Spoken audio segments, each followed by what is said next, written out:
anh sẽ chia sẻ câu chuyện của anh trước khi anh nói về vấn đề của em. Anh từng một lần hồi lớp 4 ở trong lớp anh ấy thì có mấy đứa con gái mà nó trêu anh ấy, nó trêu anh rồi đến khi nó đọc tên bố mẹ anh. Em hiểu không? Trẻ con mà đọc tên bố mẹ anh cứ đọc đi đọc lại đọc mà nó đây là trước bàn anh nó đọc. Anh tức lắm. Từ bé đến lớn đến cái lúc đó anh là một thằng không bao giờ bị chửi bậy. Anh không chửi bậy đến mức độ mà bạn anh là con trai trong cái xóm đấy bảo là mày phải học chửi bậy đi. Tao dạy mày chửi bậy. Anh không đọc, anh không thể nói được cái từ đấy. Nó cứ thế đến cái lúc đấy cứ đọc tên bố mẹ anh đọc qua đọc lại. Anh đứng dậy đi chỗ khác rồi, chúng lại với theo trẻ con mà em, lại với theo nó kéo áo anh xong nó đọc. Thế anh quay lại. Anh biết tên bố mẹ của cả ba đứa đấy nhưng anh không thể đọc được bởi vì sao? Anh sợ.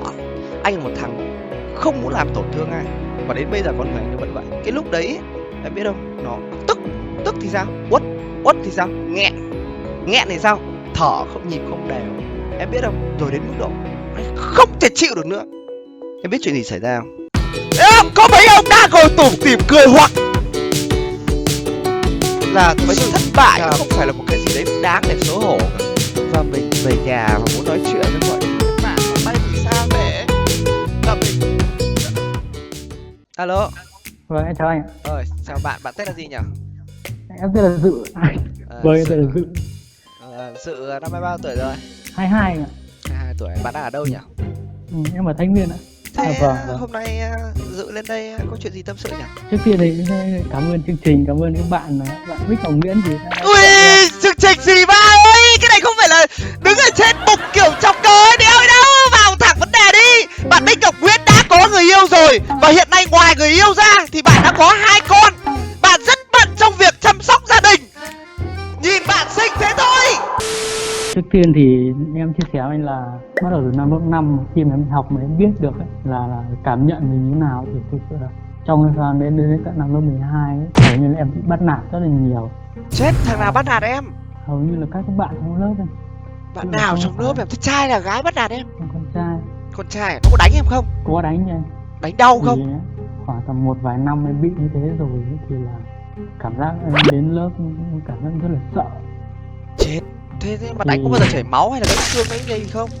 Gãy xương thì không, nhưng mà anh hiểu cái dạng kiểu như là bắt nạt ấy, kiểu như là nó hầu như là không thường xuyên, nhưng mà hầu như cảm giác khi em đến lớp là có một cái ánh mắt kỳ thị với em. Nhưng mà sao lại kỳ thị em? Nó đã bắt nạt em rồi đấy, còn kỳ thị em là như nào? Khi mà họ bắt nạt em nhé, thì là em tự ti, em ngại, thì là em không chia sẻ với các bạn trong lớp ấy. Thì chết, nhưng mà lớp em bao nhiêu người? Thì lớp thì vẫn như lớp bình thường, khoảng tầm 40 người, 45 người. Thì anh để em nói ra thì khi mà bắt đầu từ năm lớp 6 khi mà em lên cấp 2 ấy, tính em hiền thì là mình cũng nhường nhịn, thì kiểu như là ba mẹ ở nhà thì cũng bố mẹ ở nhà là lên thì cũng cứ nhường đi, nhưng mà lúc đấy là chưa chia sẻ bố mẹ việc đấy. Nhưng mà bố mẹ ở nhà thì thường là vẫn bảo con là đi là đừng vây ổ với ai như đúng rồi, hiểu. Thì là em cũng làm như thế, thì là đến lúc đấy thì là lên thì là nhưng mà các cái anh lớp 8, lớp 9 này thì sắp ra trường rồi bắt đầu mới bắt nạt em. Mới bắt nạt em thì là theo em không dám làm gì cả. Anh xin phép hỏi em một câu được không? Vâng. Là ok, em chia sẻ cho anh câu chuyện đấy để anh lắng nghe em, hay là em muốn hỏi gì anh nào? Anh là người thứ hai, anh là người thứ ba em chia sẻ. Còn trước kia em không dám chia sẻ với ai cả. Còn bây giờ thì là đến hết năm lớp 12 là hầu như là em bị như thế. Hiện tại giờ em đang đi nghĩa vụ, em đi nghĩa vụ mấy tháng thì là cái thằng bạn mà nó học cùng em trước kia nó bắt nạt em thì nó gây thương tích, thì là sau nó vào cái chỗ em làm, nó là đi trả án ấy. Hiểu. Trả án ấy, thì là thực ra lúc đấy là cũng không nghĩ gì chuyện cũ cả, nhưng mà là cái khoảng thời gian trước là 3 năm lên cấp 3 rồi, ở với học cùng thằng 3 năm. Lúc đấy và nó thì em cũng mua giấy để cho nó ra lao động. Em không muốn người ta như thế, nhưng mà em cảm giác là em cũng nhẹ lòng bớt đi thế nào, bởi vì khi mà họ gây ra như thế thì họ không, em không làm cho họ phải như thế, nhiều khi họ cũng phải nhận như thế. Hết năm lớp 12 thì là em có đi học, bắt đầu đăng ký tháng 9 đi học, thì là hết năm 12 thì là ăn Tết xong thì là em đã bỏ học về đi làm được một năm thì em đi nghĩa vụ đầu năm 2017, hiện tại bây giờ đang trong nghĩa vụ. trong cái khoảng thời gian hiện tại giờ đấy, em không tin tưởng em thế nào, mà kể cả là cái việc em kết bạn này, việc làm của em nữa, em không tự tin vào bản thân mình ấy. Rồi bây giờ Vâng, anh bây giờ em chia sẻ câu chuyện của em, anh sẽ chia sẻ câu chuyện của anh trước khi anh nói về vấn đề của em. Anh từng một lần hồi lớp 4 là khoảng 7-8 tuổi, rất là nhỏ em ạ. Ở trong lớp anh ấy thì có mấy đứa con gái mà nó trêu anh ấy, nó trêu anh rồi đến khi nó đọc tên bố mẹ anh. Em hiểu không? Trẻ con mà đọc tên bố mẹ anh, cứ đọc đi đọc lại đọc, mà nó đây là trước bàn anh nó đọc. Anh tức lắm. Từ bé đến lớn, đến cái lúc đó anh là một thằng không bao giờ bị chửi bậy. Anh không chửi bậy đến mức độ mà bạn anh là con trai trong cái xóm này bảo là mày phải học chửi bậy đi, tao dạy mày chửi bậy. Anh không đọc, anh không thể nói được cái từ đấy. Nó cứ thế, đến cái lúc đấy cứ đọc tên bố mẹ anh, đọc qua đọc lại. Anh đứng dậy đi chỗ khác rồi, chúng lại với theo, trẻ con mà em, lại với theo, nó kéo áo anh xong nó đọc. Thế anh quay lại, anh biết tên bố mẹ của cả 3 đứa đấy, nhưng anh không thể đọc được. Bởi vì sao? Anh sợ. Anh là một thằng không muốn làm tổn thương ai, và đến bây giờ con người anh nó vẫn vậy. Cái lúc đấy em biết không, nó tức thì sao, uất thì sao, nghẹn thì sao, thở không nhịp không đều, em biết không. Rồi đến mức độ anh không thể chịu được nữa. Em biết chuyện gì xảy ra không? Em đoán xem. Em cũng đã gặp trường hợp của anh, nhiều khi nó trêu em khóc rồi, đúng là nghẹn cổ rồi, em không thể vùng lên, em không thể nói ra. Đúng, nghẹn ngào luôn, cái cảm giác cái tức mà lên là em biết là chuyện gì khi mà nó bùng nổ. Anh sẽ chửi người ta. Anh sẽ cho em biết kết quả. Em đoán sai rồi. Anh uất quá, anh ngất. Nhà trường phải gọi mẹ anh, mà hồi đấy là điện thoại di động mà, chạy ra cơ quan mẹ anh phải chạy về nhà, gọi một cái bà hay làm ở sở y tế, gọi điện cho xe cấp cứu, chạy đến trường, chở anh sang bệnh viện nhi. Đến lúc anh tỉnh táo và đến bây giờ anh vẫn còn nhớ được là gì. Anh nằm trên cái đùi của mẹ anh nằm ngồi đằng sau xe taxi cùng với lại mẹ anh và bà ấy, nằm ngang, hai người đỡ anh. Anh nghe đấy, bắt đầu nhận thức được, tỉnh rồi đấy, từ từ sẽ tỉnh lại thôi, không sao đâu. Bà ấy nói thế. Khi mà bà ấy bảo anh là hít vào thì anh cố gắng hít vào thở ra. Rồi anh đi đến cái bệnh viện đấy, vừa đến cổng bệnh viện thì anh tỉnh táo hoàn toàn. Anh kể cho em câu chuyện đó là câu chuyện có thật xảy ra với anh, để cho em biết rằng không phải một mình em như vậy. Và những điều mà sau khi anh sẽ chia sẻ với em sau đây không phải là những điều anh đọc trên mạng để chia sẻ cho em, hay là những điều sáo rỗng sách giáo khoa chỉ cho em, mà những gì đã xảy ra với anh, với một thằng rất là nhát. Sau đó thì lên cấp 2 anh biết chửi bậy, nhưng mà anh cũng không dám chửi, anh chỉ dám nói là cấp 2 chửi sao em biết không? Mẹ mày. Đấy là cái hồi mẹ mày, chỉ mẹ mày thôi. Đến khi mà anh biết gọi là chửi đấy là khi anh đi nước ngoài học nói từ fuck you. Anh cũng không dám chửi bằng tiếng Việt, bởi vì là nghe nó tục.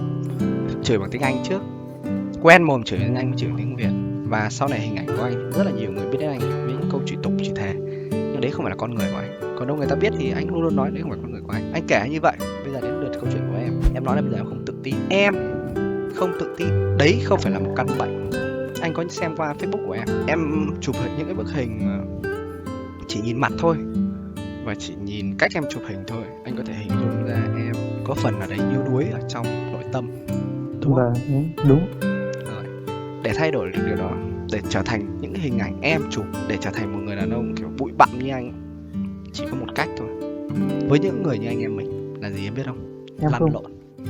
Lăn lộn ra ngoài cuộc sống, lăn lộn trong công việc, lăn lộn trong bạn bè, lăn lộn trong nhiều thứ. Không có thành công nào, không có sự tự tin nào đến bằng cái giá không đồng cả. Tại sao anh dành thời gian ra ngồi nói chuyện với mọi người, sẵn sàng kể những câu chuyện như anh khóc ngất này kia? Với mọi người đấy là sự tự tin, nhưng với anh cảm thấy đấy là sự chia sẻ.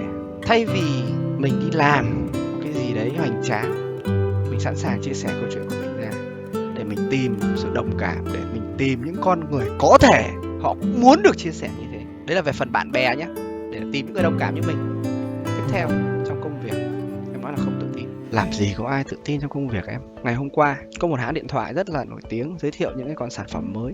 CEO của họ nói là mở ra một kỷ nguyên điện thoại mới, một sự sáng tạo mới. Tất cả đều mới, giới thiệu rất là hoành tráng. Gần đoạn kết của buổi thuyết trình là CEO, cũng là chủ tịch hội đồng quản trị, gọi là điều hành của các nhà mạng nổi tiếng trên thế giới, nói là ở đây là sự phát triển vượt bậc ABC rồi Z. Anh hỏi em, nếu họ chắc chắn đấy sẽ là gọi là chắc chắn thành công vượt bậc ngoài vũ trụ, tất cả thứ bùng nổ, họ chắc chắn là chỉ cần đưa thôi là không cần làm gì nó hoành tráng, nhưng có ai chắc không em? Làm gì có ai chắc. Đến tầm các CEO nhé, bây giờ chưa đến tầm các CEO, đến các quản lý chi nhánh, gọi là giám đốc chi nhánh ngân hàng, giám đốc vùng miền Nam của ngân hàng đi. Giờ em đến em hỏi anh ơi, bây giờ đầu tư gì chắc chắn nhất? Bây giờ đầu tư vào cái gì? Em mua đất ở đây liệu năm sau có lên được không? Lấy cái gì để chắc em? Đây anh nói những người cao siêu nhé. Đây là anh đang nói những điều rất là cao siêu nhé. Quay trở lại những con người bình thường của chúng ta. Anh có chắc ngày mai tiệm bánh mì của anh bán được không? Anh có chắc ngày mai sẽ có người đến mua bánh mì của anh không? Không. Lấy gì chắc được hả em? Anh có biết được ngày mai mọi người có xem anh nữa không? Anh có biết ngày mai liệu có nhãn hàng nào book anh đi sự kiện quảng cáo để kiếm tiền nữa hay không? Anh có biết chắc ngày tuần sau anh làm show cũng là cách nói chuyện cũng vẫn như này, vẫn là mong muốn mang điều tốt đến cho mọi người, nhưng mà mọi người sẽ hưởng ứng, sẽ xem đấy hay không? Không em ạ. Nhưng tại sao em lại nhìn và nghĩ rằng anh tự tin? Vì sao những CEO, những quản lý cấp cao nhìn họ có vẻ tự tin? Vì họ đã chuẩn bị cho các phương án. Dù được, họ sẽ làm gì tiếp theo? Dù mất, họ sẽ làm gì tiếp theo? Cộng thêm họ đã được trải nghiệm cả cái được và cả cái mất trước đây rồi. Anh sẽ trả lời cho em luôn. Nếu ngày mai tiệm bánh mì của anh không ai ăn nữa, anh bằng cách nào đó sẽ phải giới thiệu cửa hàng đến nhiều người hơn. Biết đâu trong 10 người sẽ có một người mua. Sẽ phải nhờ kênh đài báo chí truyền thông gì đó, làm quảng cáo PR gì đó. Đấy là cái việc cần phải làm, marketing mà. Tuần sau không có ai xem anh nữa, anh không thể kiếm tiền với cái nghề này nữa, không nhãn hàng nào muốn quảng cáo trên kênh của anh nữa, anh không được mời đi event nữa. Thế anh đi học bao nhiêu năm kế toán để làm gì? Bây giờ không, trong đầu không có kiến thức về kế toán. Thế bao nhiêu năm anh làm sự kiện marketing, rồi xây dựng cộng đồng, rồi tính toán sổ sách kinh doanh để làm gì? Xin việc đi làm. Thay vì thu nhập bây giờ là 40-50 triệu, chấp nhận quay trở lại 15-20 triệu làm một tháng, chứng minh bằng thực lực của mình. Chủ đấy làm được thôi, tăng lương lại lên 40-50. Tự tin nó ở đâu ra? Tự tin nó từ những gì em có trong đầu, bằng kiến thức, trải nghiệm em có trong cuộc sống đó. Nhưng mà chỉ có một cách là lăn lộn trong công việc. Nghĩa là gì? Thay vì thời gian em ngồi em chụp hình, em đăng lên được vài like, vài cái comment sống ảo, hãy lao ra ngoài kia. Cuốc đất gì? Em hãy cố gắng cuốc đất là thằng nhanh nhất trong đơn vị của em. Đấy là cách anh sống. Bón phân gì? Hãy là trở thành thằng bón phân mà làm sao đó nhanh nhất, hiệu quả nhất trong cái đơn vị của em. Chạy gì? Phải không được nhất thì cũng phải về nhỉ. Đẩy tạ gì? Tất nhiên là không cố quá. Đẩy tạ, nếu cái thằng giỏi nhất cho em mà đẩy tạ được 10 kg thì em phải được 6-7 kg. Em của ngày mai sẽ phải tốt hơn em của ngày hôm nay, và em của ngày hôm nay phải tốt hơn em của ngày hôm qua. Và nói rộng ra nữa là năm sau nữa. Đó, đấy là cách anh sống. Anh từ 2 bàn tay trắng, bây giờ vẫn trắng tay, chứ có gì. Nhưng anh tự chăm sóc được bản thân của mình, dám nói, dám làm, kiếm ăn một cách chân chính. Anh không giàu có gì, nhưng cuộc sống vẫn tạm đầy đủ. Đó, tự tin ở đâu ra? Đơn giản không? Có hay không? Khi mình dám bắt đầu, dần dần sẽ dẫn đến đơn giản. Đúng. Đó, em bắt đầu hình dung ra rồi đó. Em bắt đầu hình dung ra rồi đó. Năm nay em mới 22 tuổi thôi. Đừng để đến lúc 30 mới bắt đầu. Thế nên khi còn sức, còn lực, đầu óc còn minh mẫn, cố gắng mà học.